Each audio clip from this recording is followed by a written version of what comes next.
just proving to the courts that there was no interference and Mike Pence irresponsible. There's a terrible story yesterday that a Hareidi man outside Hadassah and Karam Hospital was assaulted by 8 Arab Israelis, and they were live streaming it on TikTok.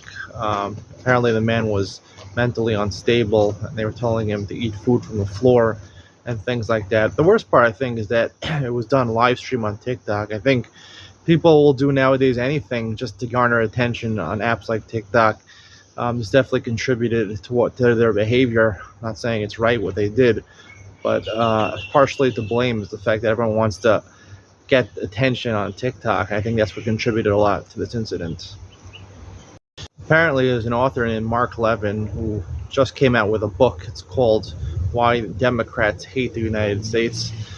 Target was originally promised to sell it in their stores. It was supposed to come out in September, and then they reneged and said they wouldn't sell it. And there was a lot of pressure by conservatives to take back what they said. Eventually, they did. Now they agreed to sell it in their stores. I think Target is trying to cover themselves from all sides. I mean, the title of the book, Why Democrats Hate America. If you're Democratic, you're not going to like this book being sold. So first of all, they said they're not selling it, and then they took it back, at least to appease the Republicans. Again, this is a business decision. I think that's what factored in over here. Victor Wembanyama made his debut on Friday night for the San Antonio Spurs in the G League. It was very hyped up. People really wanted to see what he can do. Apparently, he's got the skills of a guard in a 7'4" body. The problem I have with this guy, they're saying he's, the biggest phenom since LeBron James, is that he's so skinny, as most 7'3", 7'4" plus players are. I don't know if his body can physically handle an 82-game NBA schedule for 20 years. People his size generally start with a lot of hype, but they get injured too often. And I don't think this guy is going to have a great career. He might have a mediocre career. I think he'll be injured often, which would be unfortunate, but I just think that's the nature of the NBA. Marquise Brownlee is a prominent YouTuber. Asked Mark Cuban if he could appear on Shark Tank, the famous show where they invest in different companies. Mark Cuban told him, well, he'd love to have him on the show. You have to talk to the producer. It's not his decision. It's a television show. A lot of people, when they saw this comment, they really were for it. They want him to appear on it. And I think that's the trend nowadays. People want to see more of YouTubers on platforms like television and things like that.